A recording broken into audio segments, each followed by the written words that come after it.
Hello, my paper peeps. Welcome to another scrapbook journal tutorial.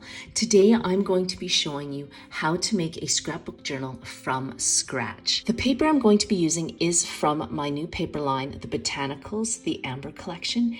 And you don't get just one book cover. You actually get 3 different book covers that I designed especially for you.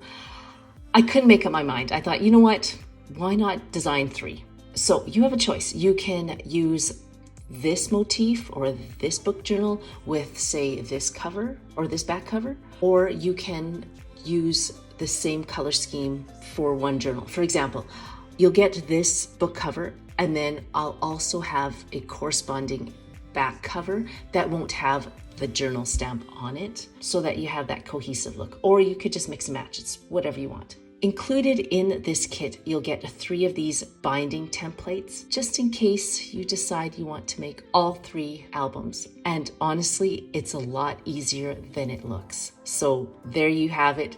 That's all for you. You can download all this in the description box below. I'll have it for you there. This is the album you should expect to create. Now, this is my test one, and you'll see here on the right corner of the album, the paper doesn't line up, and that's because I used, again, this was my test. So I used just a regular cardboard box to make both sides, and they're different cardboard boxes, and you can see on the right hand side it's quite thick, and that's why those corners don't line up. So I highly recommend that you do not use your cardboard box that you got in the mail with the stuff that you ordered. Make sure you use cardboard that you can get at any craft store. It usually comes in sheets of 12 by 12. So they're not thick cardstock.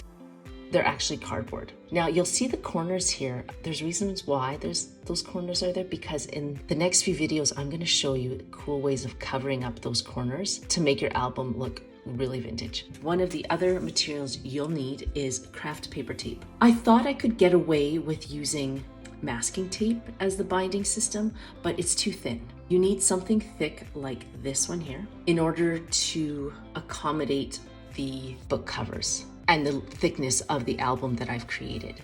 Now, if you have thick masking tape, you could probably use masking tape on these 2 book covers here. The masking tape color matches quite nicely with these 2 covers. You'll just have to find one that's thicker.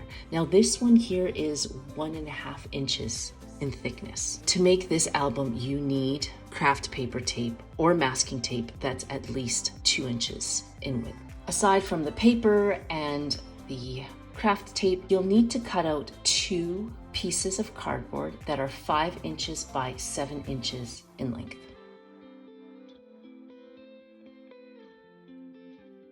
This is the cardboard that you want to pick up, and I think this one's about 1 millimeter in thickness. Sorry, really, really hard to show you here, but it's about 1 millimeter in thickness. And you also want to have a thinner piece of cardboard. I wish I could tell you where I got this. I think it just came in, oh gosh, this is probably 0.5 millimeter in thickness. So something that's a little thinner than the cardboard that you're going to use for your album covers, because that will be used for the binding system that you'll need for your papers.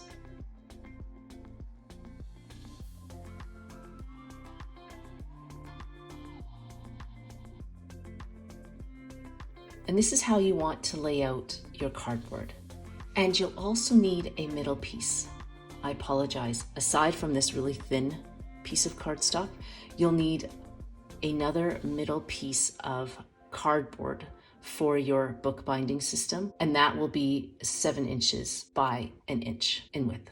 I've actually already made 3 of the books that will be going into this scrapbook journal, because the scrapbook journal itself will actually have 3 corresponding inserts. And this line of paper that you see here is the first of those books that will be placed inside the journal. And you can see, I'll show you here, these are the other 2 that I've done already. I've cut up, printed, cut up, and now what I'll show you is how to cut the first book up. When you download the paper, it was strategically lined up so that when you print back to front, you will have a very cohesive look where the pages will be book matched when you open up the book. Because I'm using the sandwich technique of placing the pages inside the book, that I had to be very strategic on how you print this out, or else the pages won't match. And if you're okay with that, then that's fine. But I'm very matchy, so I wanted to do the work for you so that when you opened it up, you saw the left side matched the right side of the book. And so there is rhyme and reason to my madness when you actually see the pages downloaded, that there's a reason why they're lined up a certain way so that you have that cohesive look within your album. I just want to address one of the comments that was made the other day. First off, I appreciate my crafting community and I appreciate all the comments that you send. I find as long as they're constructive in nature and will help get the information that I want to get across better to you, I truly, truly appreciate the comments. The other day I received a comment regarding the volume of my music and that at times the music is so loud that my viewers cannot hear me. My sincere apologies. Now, I don't know if the volume issues come from the fact that I was a bar star back in my day and I love music. And so I think my hearing's gone. I don't realize that the music can be really loud. So it can be that issue that, you know what, I love music and it brings me so much joy to put it into my crafting. However, if that is hindering me from getting the information across, I will definitely be more mindful and make sure I turn the volume down for you. Or it could be another thing. You have to remember I have kids and my house is a zoo, and 90% of the time I'm editing when the kids are losing their minds, yelling, screaming, and really just being kids. So here's my thing. If you can relate to the comments that are coming through that my music is too loud, then you know what? Do me a favor, smash that like button so that I know that, yes, you know what? I do like the fact that someone has piped up and says my music is too loud. And then also, if you could put in the comment section below, baby is sleeping, that tells me that yes, I need to lower the volume of my music. So from now on, I'll be mindful of the volume of my tunes so I can deliver the content more effectively to you. I love you all, so let's continue crafting.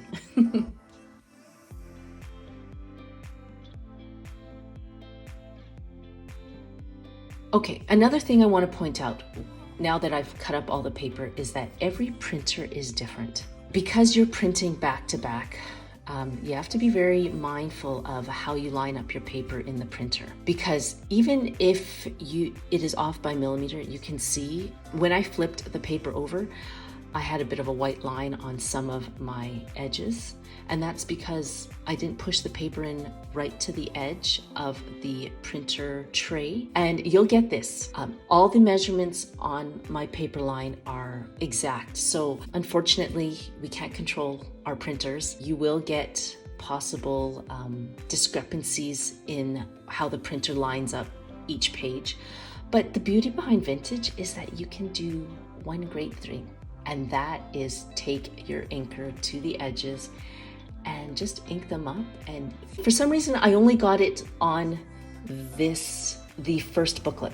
And I think it's because my son, who I told to leave the printer alone, was printing up his project and he was messing around with the settings. So either way, you can always just use distress ink to distress the edges. And you know what? You'll be fine. Okay, so you'll have your 5" by 7" pieces of cardboard, 2 of each. And then you'll have your 1" by 7" middle spine portion. And you'll see here the corner. You might want to cut a little bit of the corners off so that they bump up right against the edge of your cardboard. I didn't in this case. I don't mind a little bit of overlap. And then just use double-sided tape to tape down the cardboard.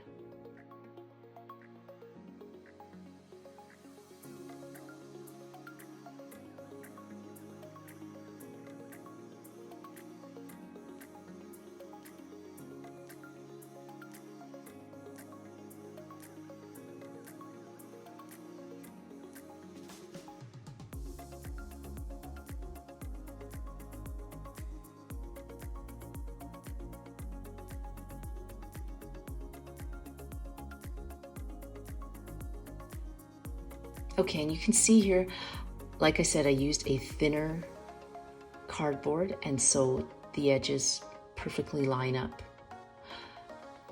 It's not really a big deal because we're actually going to be covering those back sides of the book covers, so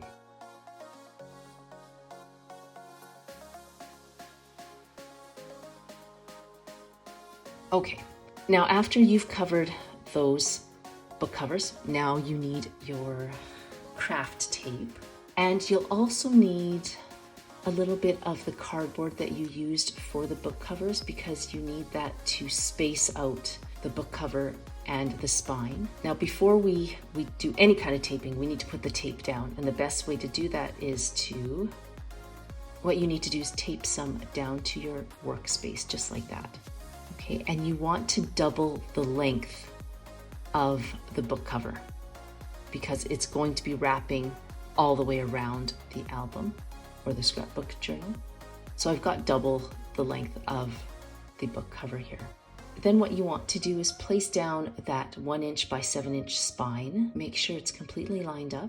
And then you use your cardboard spacer, and that will ensure that you've got that 1 millimeter gap between the covers and the spine. Really, really important here, or else you won't be able to close the book. Now all you have to do is take the craft tape and wrap it all the way around your album like that. Take your scoring tool here and just gently score those creases. Now the next thing we're going to do is do the journal spine, the area that you're going to be attaching your pages, your book pages to, and the only thing you need here are staples. I think you need 6 staples for this, and that's it. This is where that thinner piece of cardboard comes in, and that one is cut to 6 3/4 inches by 7/8 of an inch. And you cut out that template that I had included in the kit, and you just wrap it around this thin piece of cardboard.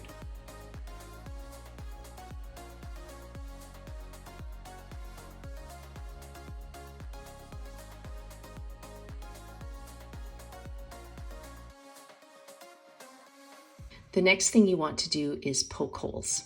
This is where the staples are going to attach to.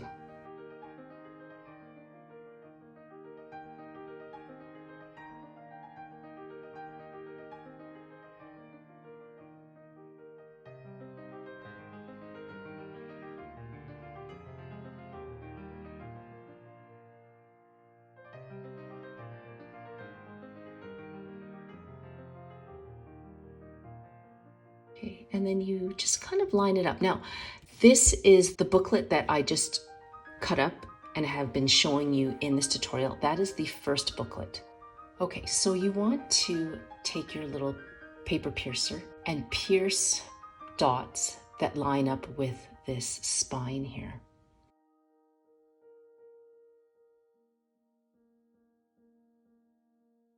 And I'm just using any of the dots right now, just because they're all the same.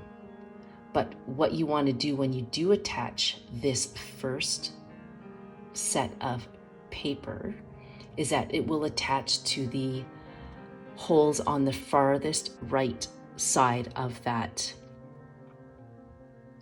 binding system. So it won't attach where I'm poking the holes right now. It will attach to the one on the farthest left. The farthest left.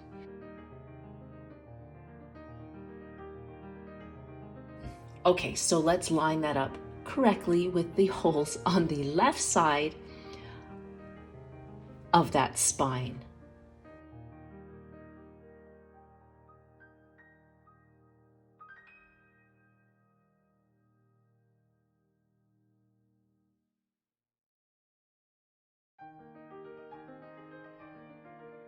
You know what, it's always good to have pliers on hand, especially when you're doing this album, because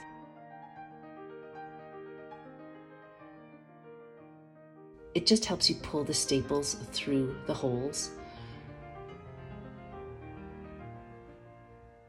So you do that with all 3 booklets. And can you see my left hand? I'm starting to get a golf tan. That's from my golf glove. You're wondering, why does she have a tan right there, right where her watch is?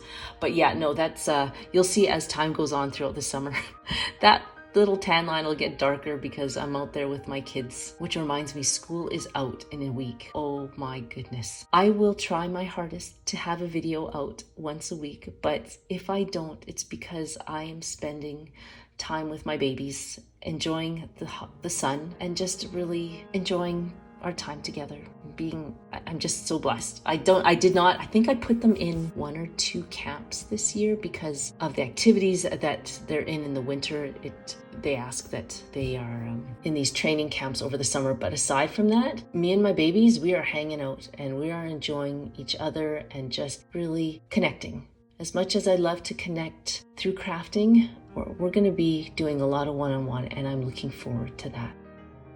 So yeah, if you don't see me in the summer, if I don't post any videos, that's because I'm with my family. And if you do see me post videos, guess what? They're playing with the neighbors' kids, which is okay too. But I don't know what the summer's gonna bring. So yeah, let's pray that I do get some downtime. And my downtime is doing what I love to do most, and that's crafting. Now you can see here, I did not line up my paper very well. You'll see on the far right hand side, the binding system sticks out a little bit. Which, when you put this album together, you won't even notice that discrepancy is there. So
now, once you have all those books in place, just take some double-sided tape and place it on the back side of that binding system, and then place it right on to that craft tape that you see there. Now, you can put more staples in the middle. You don't have to. I didn't. It's up to you. It actually reinforces it a little bit better. But yeah, so go ahead and punch holes in the middle if you feel that you need the scrapbook journal to be reinforced a little bit more.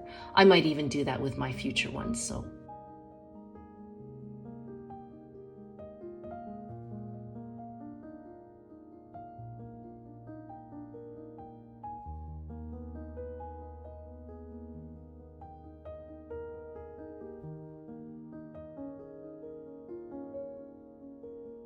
you always have to have some kind of binding system to keep your album in place. I love putting together my journals and them having this closure because I like putting all my journals into a trickle trunk and I don't like them flopping around. And so this technique is really great. All you have to do is take a piece of ribbon and tape it to the inside cover of the album, and you do it to the back side as well. And you do this obviously before you put on your last layer of paper to cover up the cardboard there. So you just tape it like that. Isn't that great? It's a great way of keeping your album together.